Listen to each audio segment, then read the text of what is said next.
હાલો દોસ્તો, જય શ્રી કૃષ્ણ, હેપી હોળી. તો કેમ છો બધા? આનંદમાં, મજામાં, મોજમાં જ રહેજો. અને સરસ સરસ તહેવારો આપણા 2 મહિને 2.5 મહિને એક તહેવાર આવી જ જાય છે. તો તહેવારનો આનંદ લેવો જોઈએ અને આનંદથી તહેવાર ઉજવવા જોઈએ. જેમ કે આજે અમારા ગામમાં હોળી છે, તો બહુ બધા આખા ગામની અંદર ડીજે વાગી રહ્યા છે. અને હોળી હોય એટલે રાજા હોય, નાના નાના જે બાવે નવો જન્મ લીધો હોય આ પૃથ્વી ઉપર, અને એને પહેલી હોળી હોય એટલે અમારે અહીંયા વરરાજો બનાવે નાના દીકરાને. દીકરી હોય તો એ પ્રસંગ નથી થતો, પણ દીકરો હોય એટલે એને વરરાજો કરવામાં આવે છે. અને હોળીના ફરતા 4 ફેરા ફેરવવામાં આવે છે. અને એને જે મામા હોય એ વરરાજાને તેડી અને હોળી ફરતા 4 ફેરા ફરે છે. હોળીની અંદર ખજૂર, ધાણી, ડાળિયા આવું બધું હવન કરે છે. અને પછી શાંતિથી ઘરે આવતા હોય છે. અને ઘરે આવીને પણ માણસો પેંડા ને ચવાણું ને બધું જેવી જેની શક્તિ એવી ભક્તિ એ પ્રમાણે બધાને મોઢા મીઠા કરાવતા હોય છે, જે વરરાજાના પપ્પાના પરિવારના હોય છે એ બધા. અને રાજો જે એની માના ખોળામાં હોતો હોય છે, એને તો ખબર નથી હોતી કે આ મારી ખુશીમાં બધા અહીંયા ભેગા થઈને આનંદ કરી રહ્યા છે એમ. તો હવે આપણા ભારત વર્ષમાં તમામ તહેવારો 2 મહિને 2.5 મહિને એક તહેવાર આવે છે. અને દરેક તહેવાર આપણને કંઈક ને કંઈક જીવનની અંદર શીખવાડતો જાય છે કે તમારે કેવી પોઝિશન હોય તો કઈ રીતેનું મેનેજ આમ કે કઈ રીતનું આપણે જીવવું જોઈએ એમ. તો આજે હોળી જેવો તહેવાર છે, તો આપણે માત્ર હોળી વિષય ઉપર જ વાત કરીશું. આવતીકાલે તો ચંદ્રગ્રહણ છે, એટલે ધૂળેટીનો તહેવાર પરમ દિવસે રાખવામાં આવ્યો છે. અને આજે હોળી છે.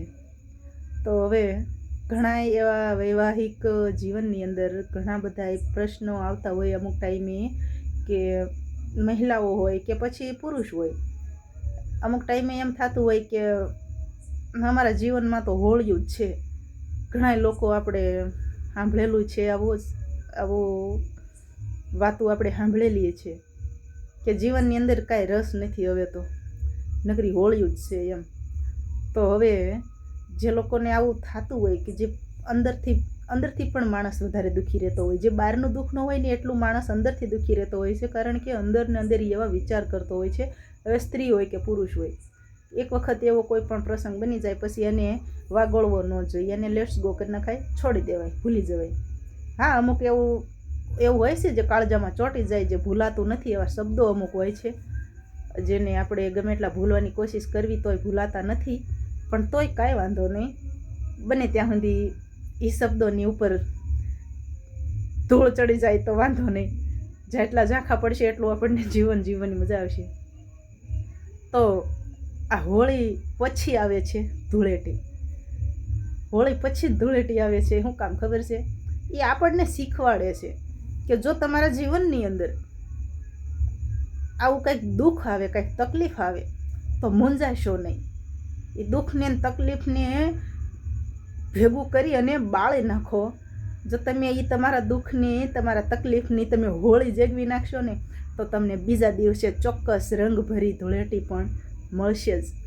તો જે કોઈ પોતાના મનથી, પોતાના દિલથી જે તકલીફ ભર્યા વિચારો કરતા હોય એમને ખાસ વિનંતી છે કે જો એક તમને એક પ્રસંગ યાદ આવી ગયો એટલે કહી દઉં કે અમારી જ સ્કૂલમાં અમારા જે આપણા વર્ગ શિક્ષક હોય, આચાર્ય હોય, અમારા પ્રાર્થના ખંડ હોય ને, એટલે લાઈનમાં બધા જ પ્રાર્થના ખંડમાં ઊભા હોય. એટલે પછી આવી રીતે એક મગનો દાણો હાથમાં પકડાયો. એમ કીધું કે એક આંગળી અને એક અંગૂઠા વચ્ચે આ મગનો દાણો તમામ વિદ્યાર્થીઓ પકડી રાખો. તો બધાએ પકડી રાખ્યો. બધાના હાથમાં મગનો દાણો આવી ગયો. મગનો દાણો આવી ગયો એટલે બધા એમના પકડીને ઊભા રહી ગયા. હવે કોઈક તો હોય ને એવું ઉતાવળું, કે પછી એણે સાહેબને પૂછ્યું કે અમુક ટાઈમ ઘણો બધો સમય પસાર થઈ ગયો પછી એક વિદ્યાર્થી હશે મારી જેવું ઉતાવળું, એમણે સાહેબને પૂછી લીધું કે સાહેબ તમે આ મગનો દાણો અમને હાથમાં પકડાવ્યો છે, આનું કારણ શું કામ તમે અમને આ મગનો દાણો હાથમાં પકડાવી રાખ્યો છે? તો પછી જે સાહેબે જોરદાર જવાબ આપ્યો એ હું તમને આજે કહેવા જઈ રહી છું કે એ સાહેબનો જવાબ એટલો સરસ હતો કે જેમ આ મગનો દાણો તમે અડધી કલાકથી હાથમાં પકડી રાખ્યો છે એની પાછળ કાંઈ જ લાભ નથી. મગનો દાણો તમે 5 મિનિટ પકડો, 15 મિનિટ પકડો, અડધી કલાક પકડો કે પછી આખો દિવસ પકડો, હાથની ચપટીમાં મગનો દાણો રાખવાથી તમને કાંઈ લાભ થવાનો નથી. તો એવી જ રીતે આપણા જીવનની અંદર અમુક એવી વાતો હોય છે કે જે મગના દાણાની જેમ આપણે પકડી રાખવી છે અને એનો કાંઈ જ લાભ થતો નથી. તો બને ત્યાં સુધી એ બધી વાતોને ભૂલી જ જવાથી જ આપણો લાભ થશે. આ મગનો દાણો હાથમાં પકડવાથી કાંઈ ફાયદો નથી અને આમ કરીને નાખી જ દેવાનો છે. તો જેમ મગનો દાણો હાથમાંથી નાખી દીધો ને એમ જ અમુક વાત છે જે આપણે મગના દાણાને જેમ પકડી રાખવી છે ને એ વાતને નાખી દેવાની છે. એ વાતને આંગળીની ચપટીમાં પકડી રાખવાની નથી. અને મગનો દાણો તો એક માત્ર ઉદાહરણ હતું કે જેને પકડી રાખવાથી કાંઈ લાભ નથી થવાનો. તો તમે લોકો પણ જો એવી મગના દાણા જેવી કોઈક વાતને પકડીને બેઠા હોવ ને તો એ વાતને જેટલી બને એટલી વહેલી છોડી દેજો, બાકી કાંઈ લાભ થશે નહીં. તો હોળી જેવો સરસ તહેવાર છે તો આપ સૌને હેપી હોળી. અને પરમ દિવસે છે ધૂળેટી, તો આપ સૌને એડવાન્સમાં હેપી ધૂળેટી. જય શ્રી કૃષ્ણ. હોળીના ધૂળેટીના તમામ રંગો તમારા જીવનમાં ખુશીઓથી ભરપૂર રહે એવી આશા સાથે જય શ્રી કૃષ્ણ. ખુશ રહેજો.